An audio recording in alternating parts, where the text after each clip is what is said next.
Welcome to the Silver Screen Podcast. I'm Jared Boomer. And I'm Katie Gainey West. This is a podcast about movies and pop culture. And today it is our final episode before the Oscars. Yes, the Oscars, as we're recording this, are still not here yet. They are so late this year, later than I feel like they've ever been. And we are still just awaiting the day for the Academy Awards, which are coming up on Sunday, March 15th. So not too long to wait, but it does feel weird because normally we've already had the Oscars by now. You know what's kind of exciting is that it's on the Ides of March, and I think there's going to be a lot of upsets, so there could technically be some backstabbing at the Oscars. You know what I mean? Like metaphorical backstabbing. Mm-hmm. Yeah, we did have a guy, slap a guy in the face a couple years ago. Yeah. So Yeah. important that you metaphorically, Right. Will somebody get stabbed at the Oscars? I don't know. Tune in. Dear Probably God, not. I hope Let's not. hope not. Why? Let's hope not. Let's. That would be No. very bad. So we're not wishing that. But there is a lot of things going on. I don't know. I wouldn't call it backstabbing, but I would call it, a downfall for sure, a self-collapse of Timothée Chalamet's Oscar campaign. Wow. So a couple months ago, he looked like he was the clear runaway favorite for Marty Supreme. But with the past couple of months, it seems like Michael B. Jordan is getting very close to possibly getting that Oscar. It seems like a lot of sources are saying they're kind of neck and neck right now. So we'll see what happens on Sunday. But Timothy has just really, done kind of everything wrong this Oscars campaign. Just every chance he gets the wrong move. Jared, I'm so upset. I'm so upset. I am glad I brought this up on one of our podcasts earlier, so it looks like I don't want to be behind the eight ball. But I officially on Instagram the other day, I was like, what happened? I will say I had a friend. She didn't call me out specifically. She was saying something about like what I said. And I really appreciate what she pointed out because it was a good reminder to me. I said, this is Kylie Jenner's fault. And then she was like, well, he's accountable for she like reminded me that he's accountable for his actions. And I was like, dang, I just did what we do to women all the time where we blame women. Like, it doesn't matter if a woman instigated anything, we just blame the woman. And I was guilty of it. And although I really don't like Kylie Jenner, I don't think that she's responsible for him being a fool.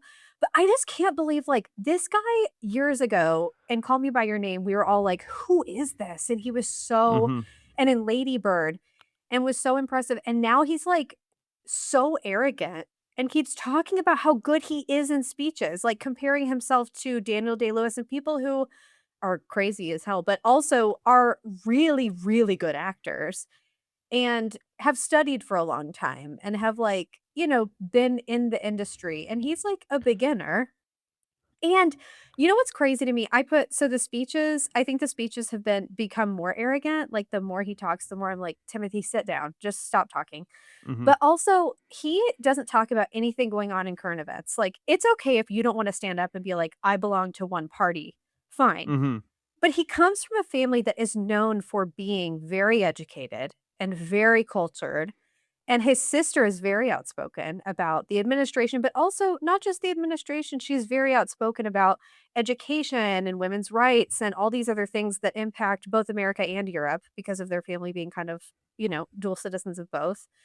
So it's just very odd that he's choosing not to partake in that. And I guess I think that used to be fine. I think in this day and age, it's not fine to be silent about these things. But also, like, his clothing stuff has been weird. The marketing for Marty Supreme has been weird. It's just getting more strange. But the ballet and opera comments are what pushed, I think, everybody over the edge. I am obviously a lover of ballet. Did it for 10 years. Obsessed. Love it so much. I really like opera too. But what's even crazier is his mom grew up, like, he grew up in a building of artists. And his mom was, I think, either a dancer or a dance instructor. And I'm like, what happened? And Matthew McConaughey, I don't think he's fallen from grace, but I don't think a lot of people are really talking or care about Matthew McConaughey these in this day and age, especially since he did get more political. And so it's crazy that even happened, that he was like, I'm going to do this town hall with Matthew McConaughey, who can also sound like a lunatic And sometimes. then he's like, I'm not really going to speak up on a lot of issues, but you know what I will talk about? hating The the opera. arts. Let's hate on the arts.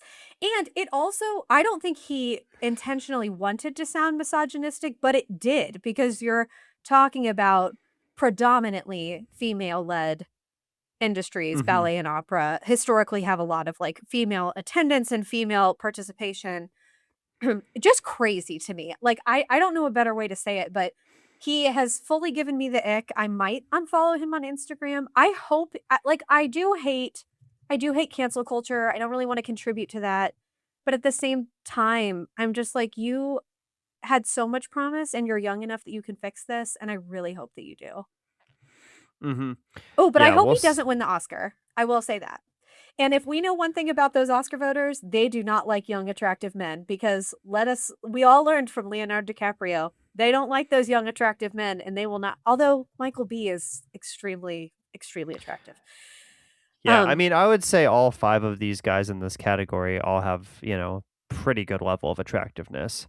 this is Um, true. This is true. It's a stacked good looking cast for this going year. off of looks, hard to decide.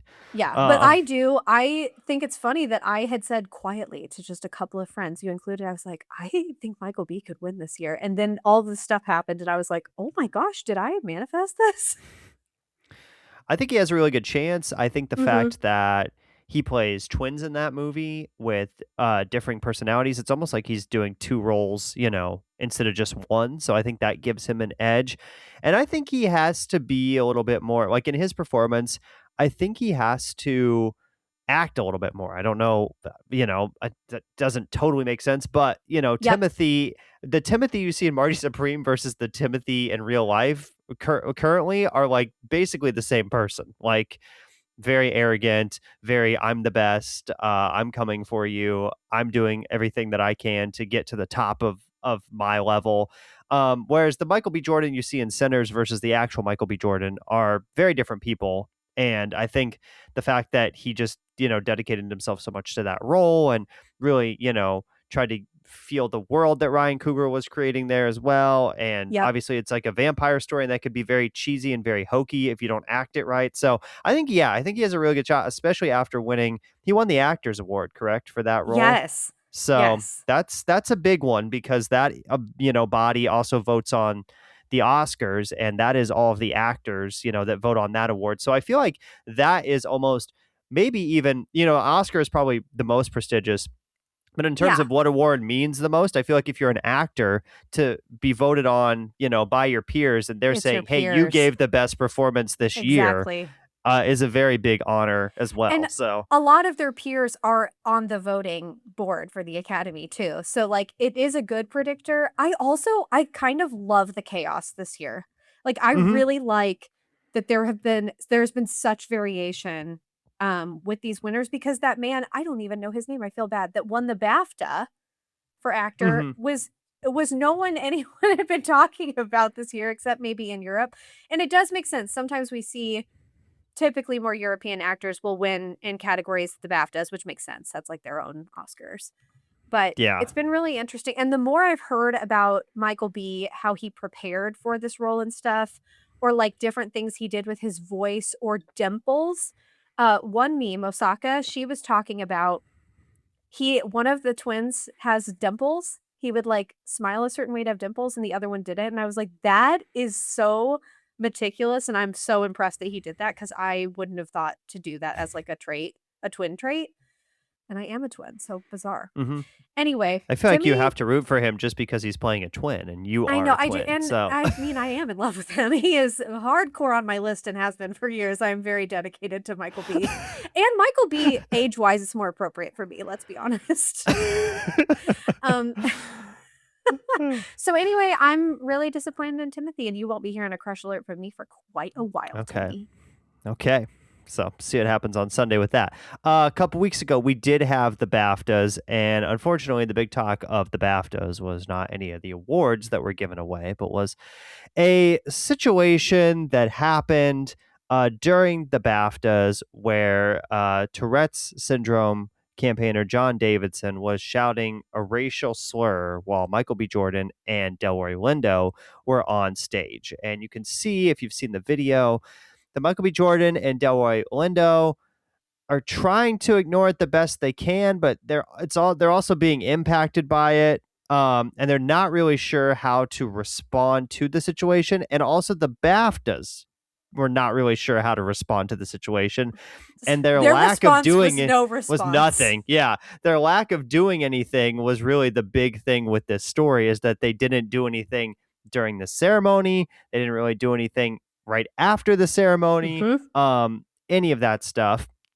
The other thing was the BBC, when they aired it, it was not edited out of that broadcast. So I get kind of where the BBC is coming from. Like, hey, if we edit it out, people are going to hear about it and then we don't show it. But also, like, if it doesn't get out, it's probably a much less, it's only applicable to the people in that room instead of like everybody seeing the clip, at some point. So I know it's a tough decision to make, like, with journalistic integrity there. But I think probably what I would have done is at least edited out the slur, like Yeah. bleeped the Yeah. slur. For If you want to for keep that me in there, I guess, but like, yeah.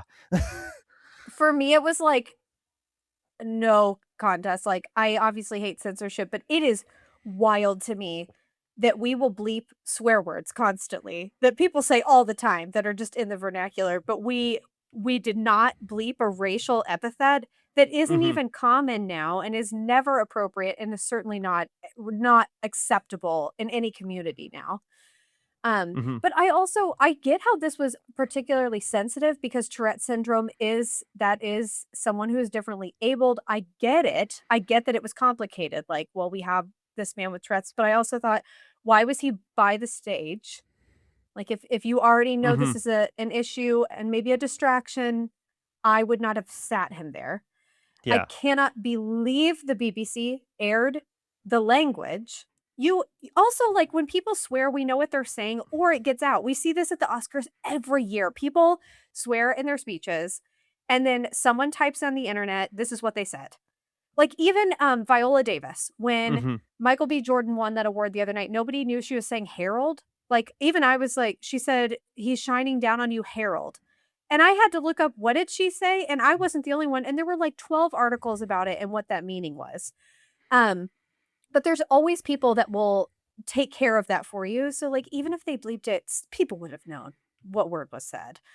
Mhm. And but the fact I think the worst thing that they did was just besides airing it was like not handling the situation at all. There was no responsibility, no accountability taken. And then there was John Tay Richardson, he's a filmmaker and producer, and he was like he's part of the BAFTA like He's awards like on the themselves. board, right? Yeah. Yeah, he resigned and he said, quote, he could no longer, quote, contribute my time, energy, and expertise to an organization that has repeatedly failed to safeguard the dignity of its Black guests, members, and Black creative community.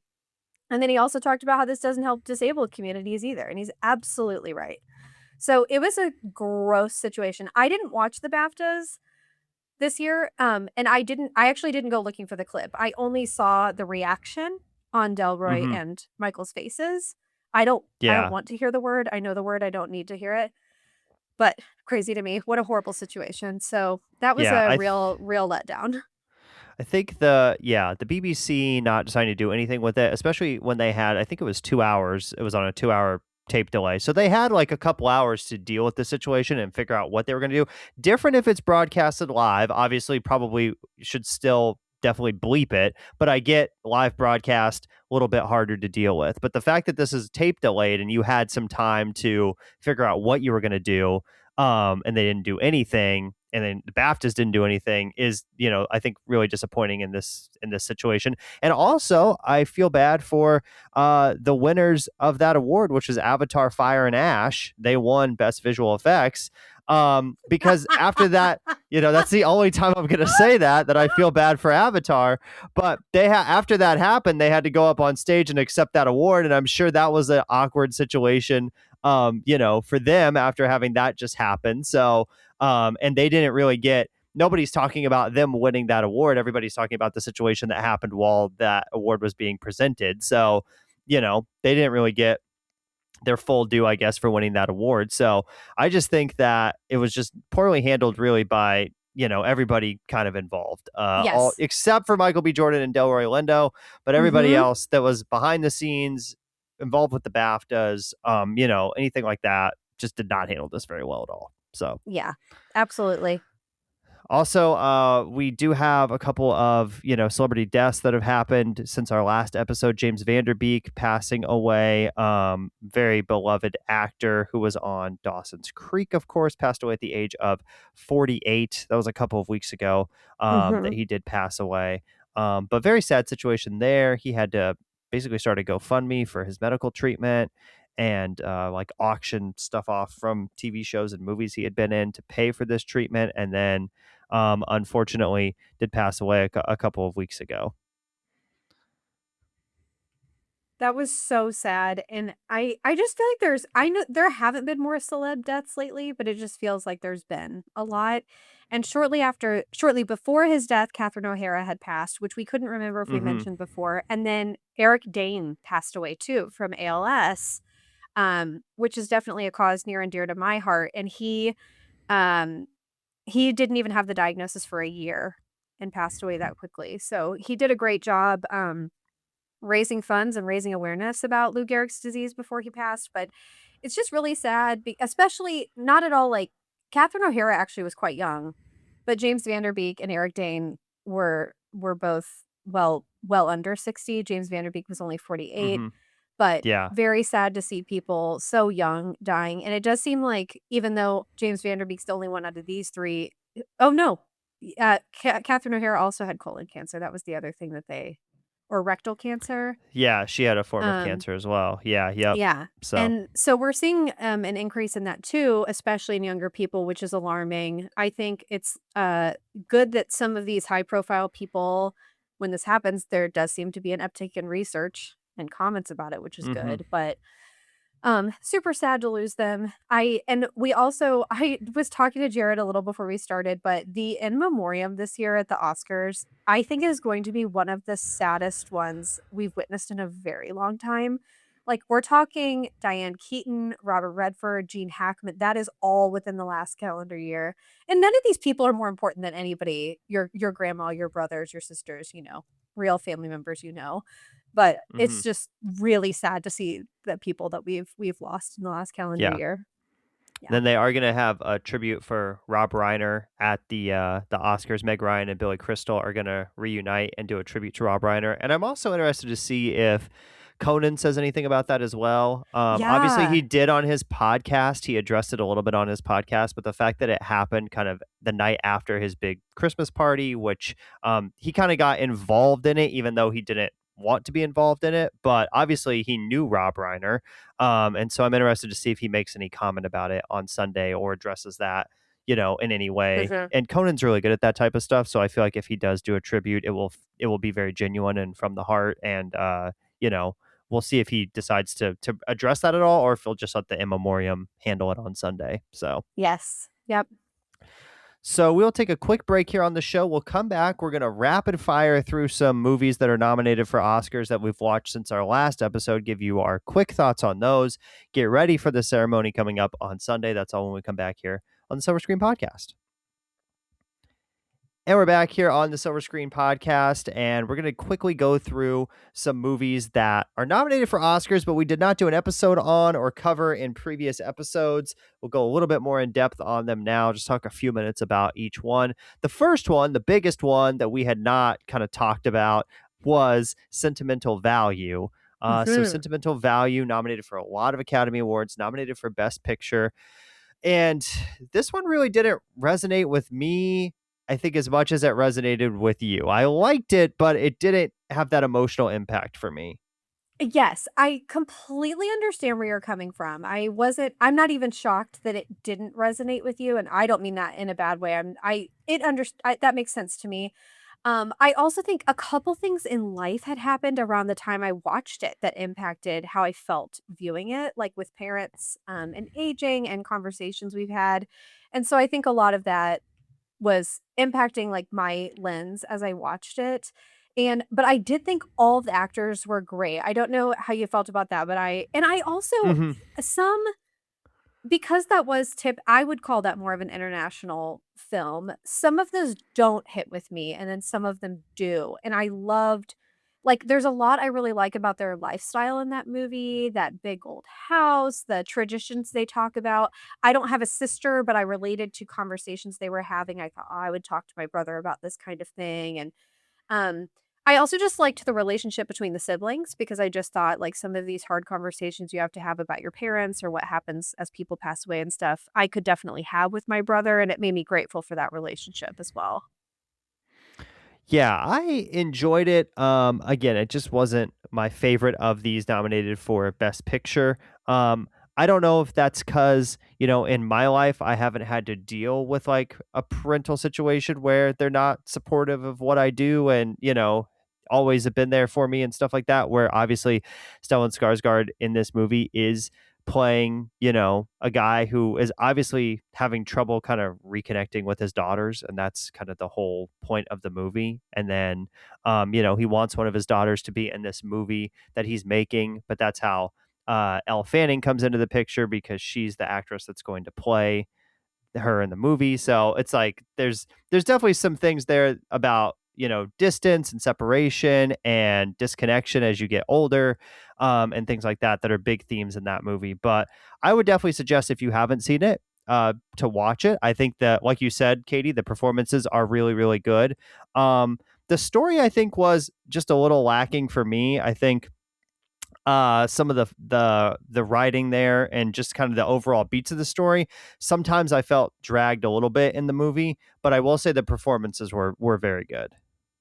Well, good, and you know what? I did think this is a perfect segue because we had very different opinions on the next film I had seen before this episode. I had seen If I Had Legs, I'd Kick You with Rose Byrne, that's what she's nominated for, and hated everything about it. I had a little bit of a rant on the last episode, and Jared gave it 4 stars on Letterboxd. Jared, I opened my Letterboxd app, and I saw that, and I was like, "What on earth?"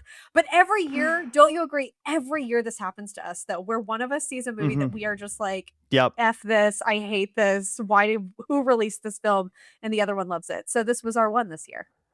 So I really liked this because I thought, one, Rose Byrne, I thought gave an outstanding performance, but I really liked how the anxiety just kind of built throughout the course of the movie. Like, she's parenting, her daughter has an eating disorder, she has to handle all of this on her own.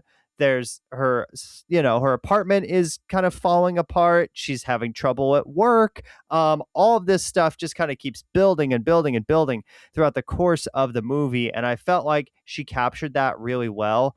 Also, I thought the script writing and the screenplay in this movie was really good.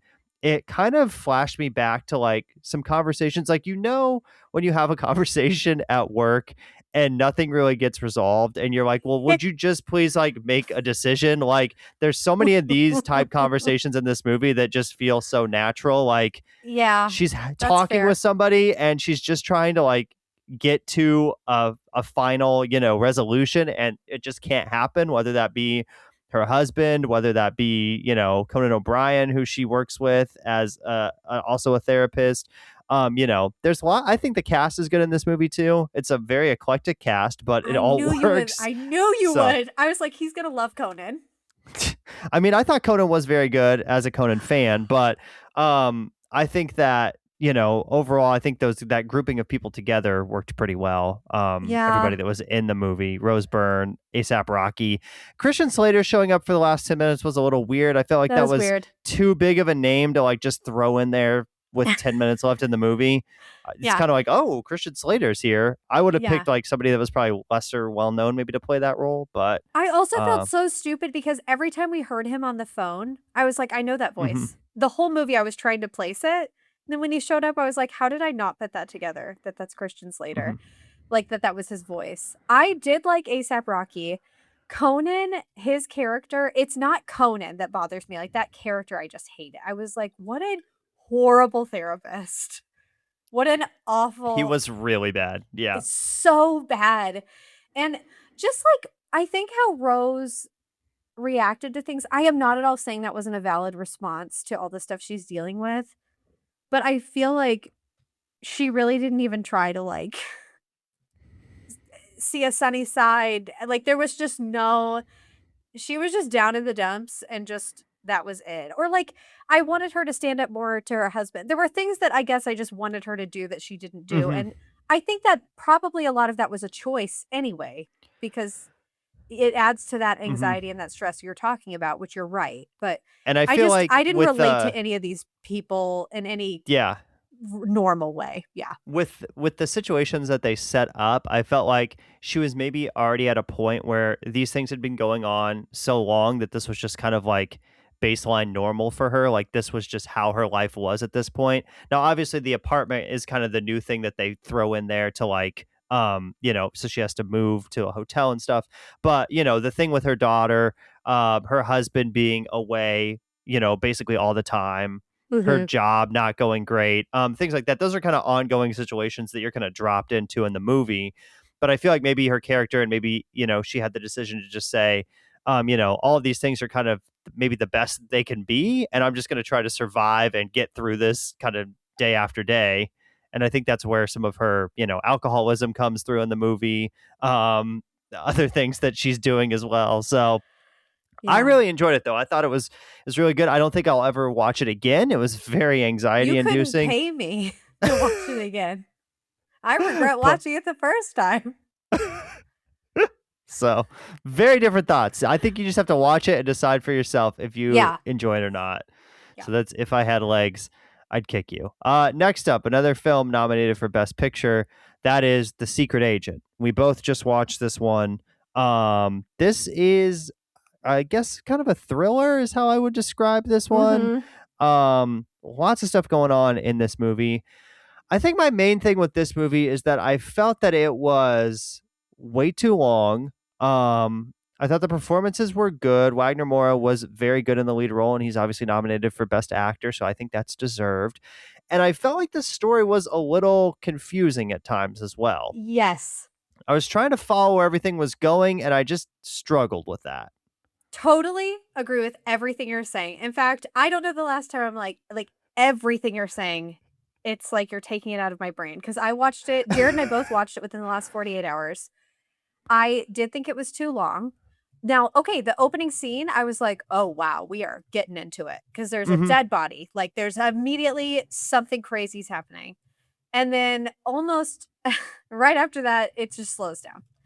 And then I also thought it was very confusing. I was even confused at the end and had to look up what happened at the end, and I was staring at the screen, reading the subtitles, paying attention, and I was like, "I don't even understand what we just I learned." was like, so there's some things that happen in this movie where they like Mhm. flash back and forth between different time periods, but they Yep. don't really tell you that they're doing No! that. And you And don't so know. that's very kind of complicated to follow at times. Yeah, and it wasn't like there wasn't a lot of delineation between the time differences, like, the clothing like, there's 2 women that are university students, and they're, like, researching something that happened in the '70s in Brazil, which is when Wagner Moura's, like, this a lot of this story is happening, but you barely even see the girls, so, I guess if you really were into computers, you would be able to figure out, "Oh, it's not 1977."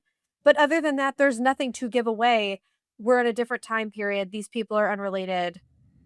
You know, you wouldn't know those things. And I Hmm. think too, I put this in my letterbox review. I think that it would really serve the viewer if you had the background of Brazil in the 1970s, the late 1970s. I don't know anything about that dictatorship. I have a very good friend from Brazil, but other than that, I just don't have the knowledge base where like I wouldn't have understood these corrupt police systems in place or, you know. And I will say I did like the last 45 minutes were really exciting. I was like, "Oh, Hmm. wow, like what's going to happen?" And I won't ruin that for anybody, but I was like, "Why did this movie have to be nearly 3 hours long when really only an hour of it had real content?" Hmm. So, I think I that I was, get that it's oh, sorry. I get that I it's was like going to a say that was my big complaint too, was just it felt like there yes, was not enough story to fill up that runtime. exactly, and I agree with you, Wagner Moura, I never saw him in Narcos, but I know that was, like, the big thing people know him from, but he was fantastic, and I liked everybody's acting in it, but I just could not believe the runtime. and the confusion, it makes perfect sense to me that this is nominated for international film, and I think it has a really pretty good chance, but I definitely out of if we were saying right now, like, "Oh, could it win Best Picture?" Absolutely not. Not a Mhm. chance. Yeah, I think there's always one every year that is kind of tough to watch, either due to its subject matter or its length, or and you throw in the factor here that this is obviously an international feature film, so it is subtitled, so you have to, just read the entire time of the movie, which is not something I, mind, but obviously you do have to focus more on a movie when that is in play and when that's a factor. So that is something that comes into play as well when you're watching, an international feature film. So I thought the other thing about this movie too is I thought the most interesting aspect of this movie was actually his relationship with his son and the grandparents. And I feel Totally. like we didn't get a lot of that, but when we did, those were some of my like favorite scenes. Like when he's talking to the grandfather, like in the movie theater in the Mhm. projection booth. I loved that scene. I love Me the too. scene with his son, a couple of scenes he has with his son in the over the course of the movie. So I wish that would have been maybe explored like a little bit more. Totally. That was the interesting part of the story, I agree with you.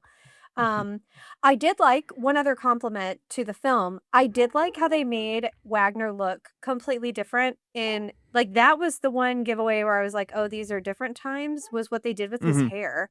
But I think that a lot of people they don't do that very well in movies if it jumps between time. Like he had long, beautiful curly hair for a while, and then he had kind of like a clean cut look, and then he had like buzz cut when he's portraying his son as a grown man. And I was like, "Oh, that was like they did some very good distinctive choices there." But Mhm.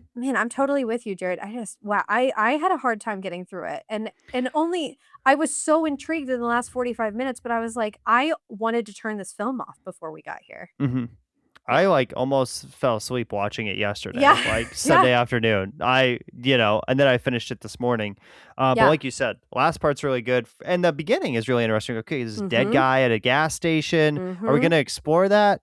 Not really. We're Yeah. just kinda gonna move on from that and get into the next thing. So that's The Secret Agent. Some other movies that we have seen, some shorts, some documentaries, things like that. You've watched a lot of these at this point. I'm going to try to watch a few of these before the Oscars on Sunday.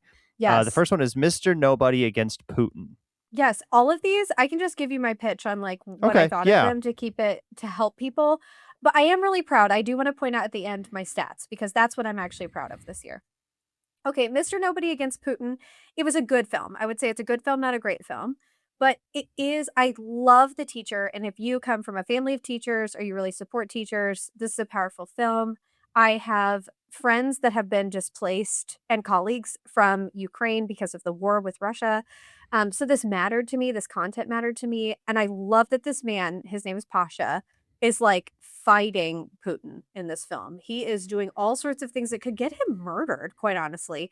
But I would be way too scared. I cannot believe the stuff he does. Also, everybody talks about Russia being depressing. I feel bad that it has that legacy, but it does. But this film is not going to convince you otherwise because it starts and it's like this city is actually known for being the most polluted city in the entire world, and then they show, how the mountains are black, solid black because of pollution. It is terrifying, and I thought, "Why would anybody live here?" But I understand not everybody can leave, but it was depressing from the get. Um, it just felt a little long to me, and, like, I don't feel like we kind of really get anywhere in it. He's Okay. fighting, but you're just like, "Okay, well, the war's still going." I don't know. It was good. It was good. It was, like, middle of the Okay. road for me. Okay. That is a documentary feature, so that's a Okay. full-length film. Armed with only a camera, the life and death of Brent Renault, so good. I will tell you, trigger for anybody watching this. You will see dead bodies, a couple of them, but you will see one more than once, and it like the camera's on it for a while. And I've seen dead bodies, okay, but it's just very sad because it is Brent himself, who was a beloved journalist. There's so many layers to this movie. This is a short, a docu short. It was like 45 minutes long. It's the longest one of the five. So, so good though. Extremely well done. I think it's on HBO. Um, but at the very end, they give like those kind of like end the title, like the credits at the end where they kind of give you some information. And journalism is now considered one of the most dangerous professions in the world. And my jaw dropped when I saw that because I know journalism can always, you push the envelope, like, it's kind of dangerous, but it wasn't known as, like, a dangerous field, and now it's, like, it's as dangerous. People that are on the front lines sometimes, are like, these journalists are equated Mhm. to that. And Brett Especially, like, Renault. Yes. journalists, like, reporting from other countries like he Yes, was, which is what he did. if they're Yes. in war zones or if they're in countries where leadership in that country isn't really favorable of, Mhm, like, outside opinions or other views or things like that. mhm. So But this also, it was interesting too, he had autism, and obviously there's a whole spectrum of how that can show in someone's life, but that was interesting, and then his brother, um, does all this travel with him, so before he died, and his brother was there, but he wasn't in the car when he got murdered, um, but that was fascinating and also sad to hear from the brother's perspective, but one thing I think that there's a lot that's beautiful about the film, but another thing I love is his brother gave him a directing credit, like a producing, like, because he absolutely did. He just didn't know he was gonna die, but a lot of the footage and everything is him. So if it wins the Oscar, he'll get a posthumous Oscar, which I think is okay, beautiful. That was very my cool. favorite of the Okay, docu-shorts okay. for sure, like, easily. All the Empty Rooms.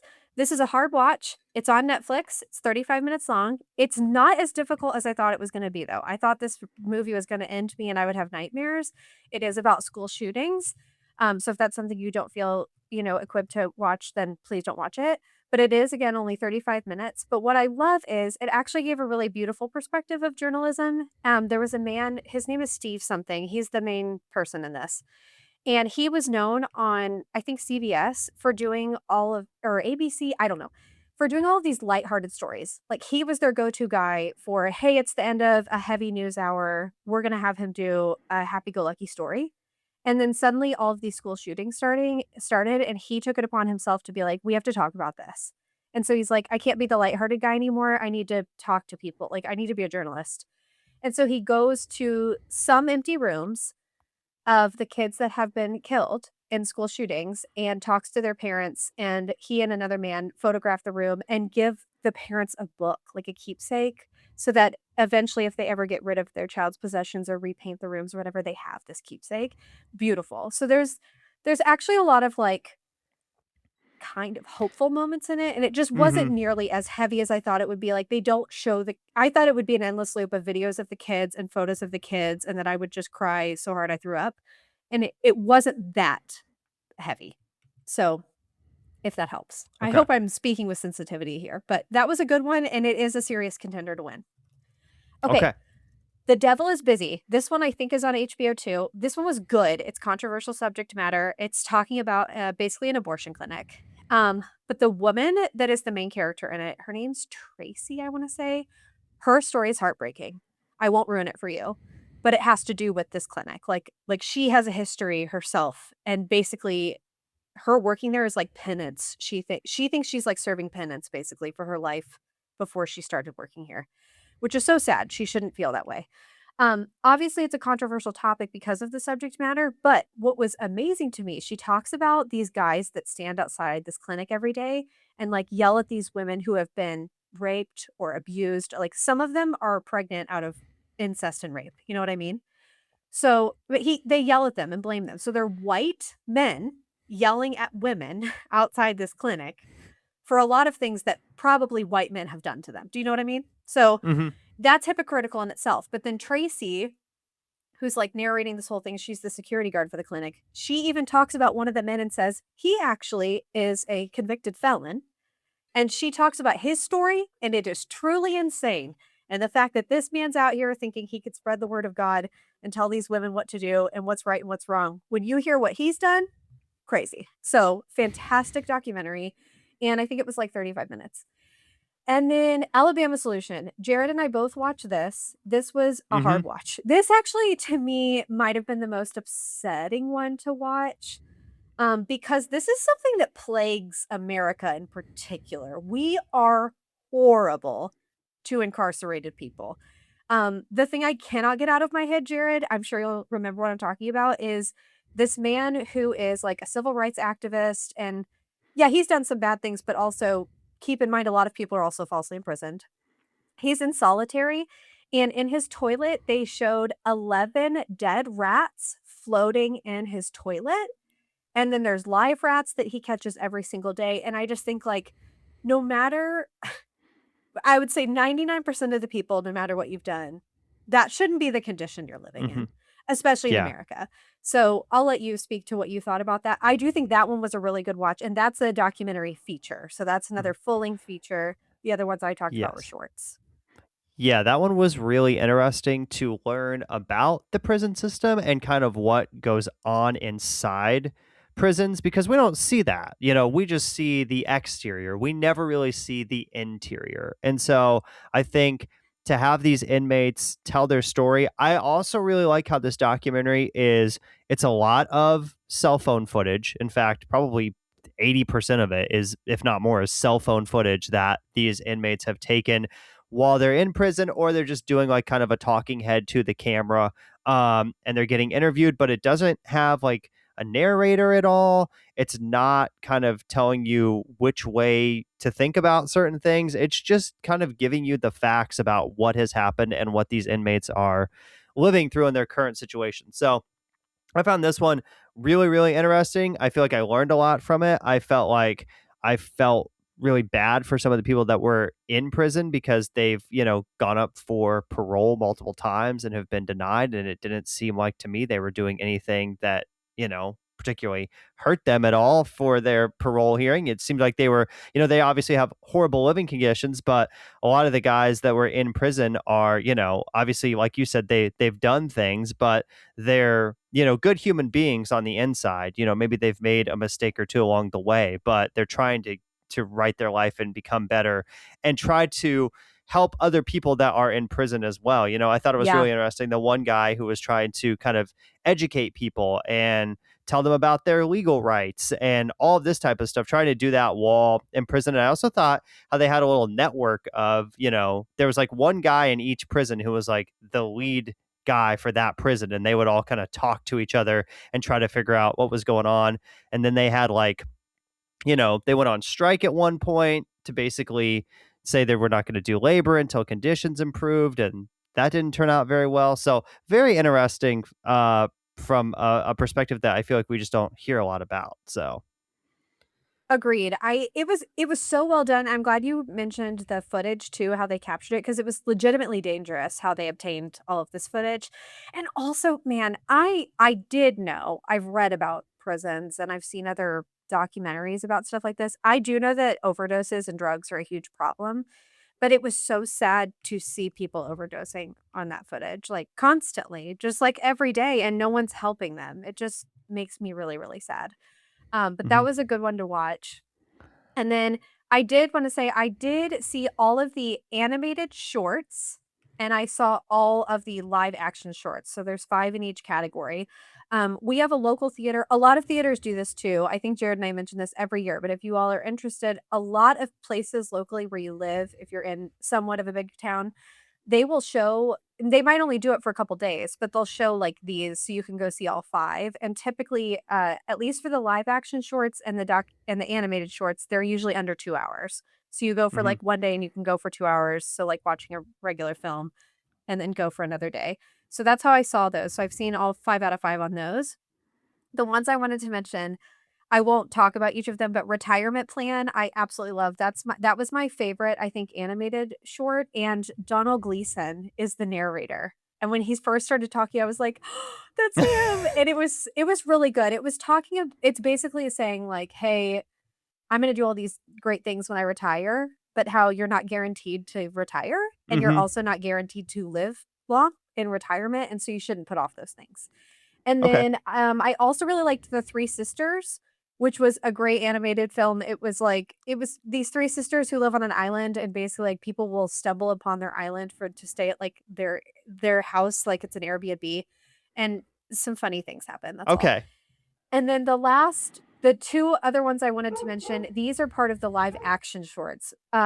2 people exchanging saliva, I did not love. It is truly one of the weirdest things I've seen this year, but it was the French submission, and I kind of loved that. I did love that it's in French, and I will say, even if I didn't like it, it left such an impression on me. I've told multiple people about it. It is such a bizarre concept. It's filmed like a film noir, and again, entirely in French, but it's got this, like, sci-fi quality to it, and basically people in this day and age or whatever, this woman works as a store clerk in, like, a Macy's, like, a fancy some kind of, like, probably like a Bloomingdale's, but in France. And you don't brush your teeth in this society. You Okay. eat garlic all the time, and then in order to, like, work and continue not being beaten or assaulted or killed, literally killed, you have to somebody has to, like, check your breath all the time to make sure it smells like garlic. And you also have to pay for things, like, if somebody's buying a pair of shoes at this store, you get slapped. That's how you pay Okay. for stuff, so there's different increments of how hard and how much you're gonna get slapped to pay for stuff, and it's definitely got, like, lesbian vibes in it. There's so much going on in this short, film, but it was wild, but it left such an impression on me. So, if you get a chance to watch it, also bizarre, 2 people exchanging saliva. Oh, yeah, you're not supposed to kiss or anything. You're not supposed to, like, be Okay. romantic. So that's like, okay. And then the last one, if you all get a chance to watch it, this was the one I laughed so hard because it's hilarious. And if anybody is familiar with Second City used to do this, their shorts that you can see on YouTube called Sassy Gay Friend. And I was obsessed with these videos in college. They were so funny, so well done, and actually the main guy that was the sassy gay friend, he is now on Shrinking, if you watch the show Shrinking with Harrison Ford. Okay, anyway, this gave me that kind of, it was very similar in tone to Sassy Gay Friend, but it's called Jane Austen's period drama, and I thought, "Oh, this is gonna be some, like, cute thing about Jane Austen," like, women all love Jane Austen, you know? It was truly about periods, like, women having periods, and it was so funny, and this guy basically it is following the story of Pride and Prejudice. So if you have any understanding, basic understanding of Pride and Prejudice, this will be entertaining to you, but it was also so well done that I thought they should legitimately show this in school. Like, this should be part of the sex education, which I don't even know what they do in this day and age because I had that a long time ago. But it was like it was actually a very helpful educational film, but with a ton of humor and quite inappropriate too. But I loved it, and I did look, while we were right now, like, online. So, I don't know if it's actually on YouTube, but I would try there if you're interested in seeing it because it's short. If you do have access to Canopy, Canopy with a K, you can definitely watch it. A lot of universities and libraries will have that. If you have access I think it was gonna be on PBS, but it's not. I don't think it's on PBS. But it was hysterical, and that was the very last one they showed. And again, it's just funny when you go in blind and you have no idea what something's about, Mhm. and then it turns out to be this hilarious story about actual periods. But I cannot that was my favorite. Of all of the short things that I watched, live action and otherwise, that was my absolute favorite one. I hope it wins. So my stats, Jared, I've kept up on the Oscar checklist that we talked about, and I've watched 32 out of 50 nominated films. And what they're counting in the 50 is, like, even if it's just, like, Diane Warren, Best there's a song, song yeah. yeah.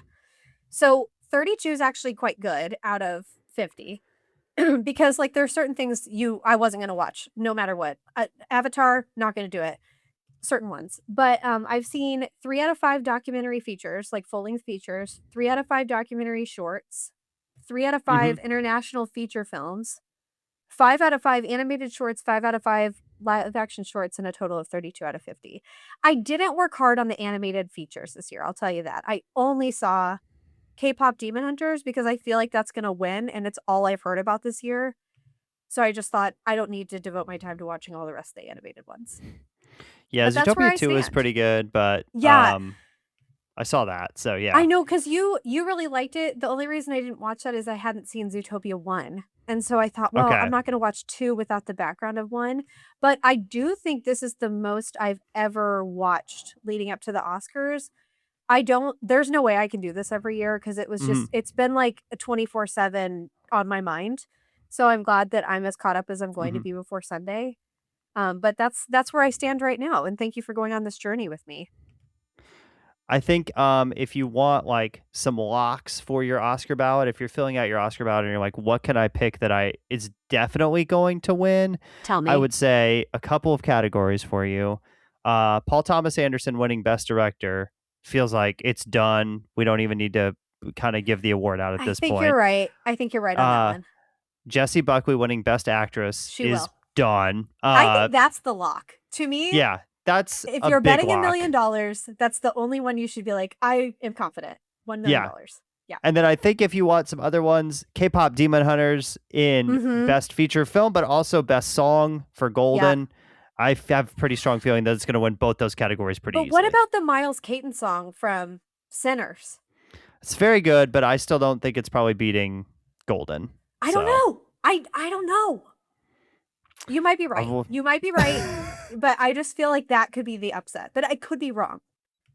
Or if you want to go crazy, just pick the Diane Warren song, and she's not winning again this year. Sorry, Diane Warren. Poor Diane. It's okay.